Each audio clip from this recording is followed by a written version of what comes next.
Good day and thanks for watching. My name is Leon. I'm the lead developer of RAC for Data Prime Solutions, and the purpose of this video is to introduce you to RAC Micro. A few weeks ago I went around to go and visit quite a number of our current RAC users just to go and see how implementation is going.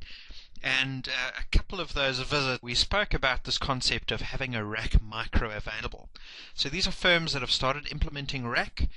They're enjoying RAC. They understand that the compliance levels that RAC is giving them is very, very good, but they would like to get some firm-wide application of the methodology.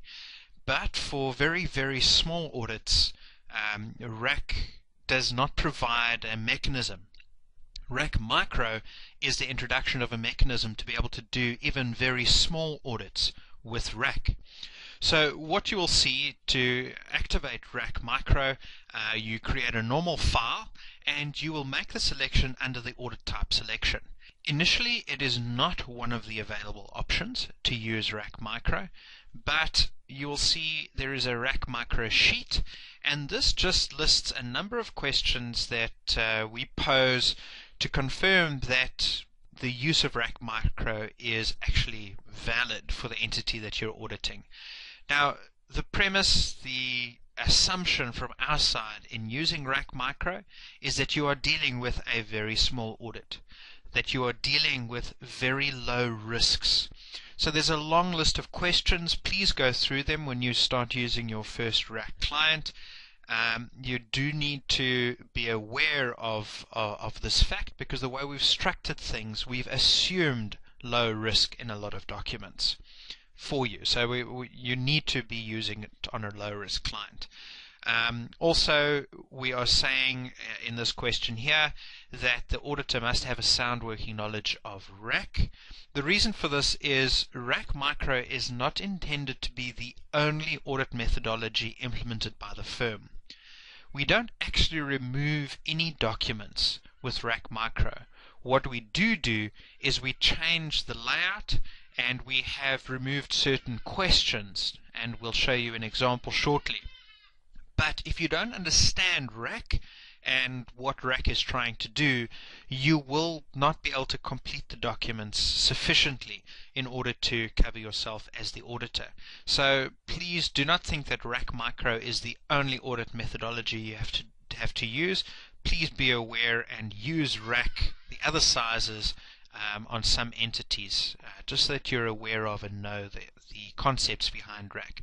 Also, because we are now taking away certain things in some of the documents, we're asking, please be aware that you then need to take responsibility for accurate completion of the documents and complete content in the documents.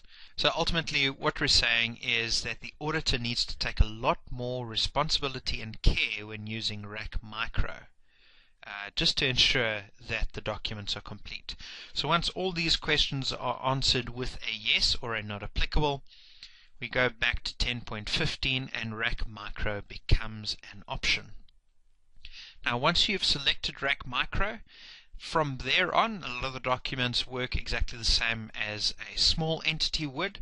So if we go to identification of audit sections, you'll just need to go and document your components and cycles, but the cycles will be set up as if it was a small entity. So we're looking at statement of financial position and statement of comprehensive income audit programs, and the assertions will also be in accordance with what you would get with a small entity.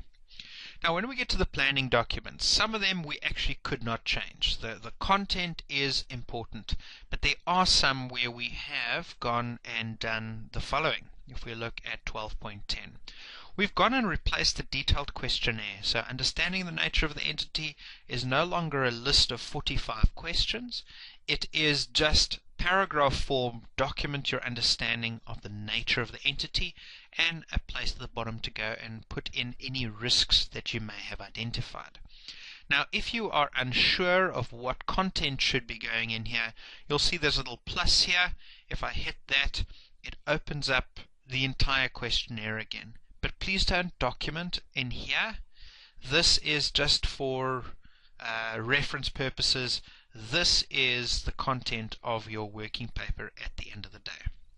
Okay, now when it comes to risks, another assumption that we have made with RAC Micro is that if you have any risks, you will document procedures to address those risks on the various RACs, the business and the fraud RAC.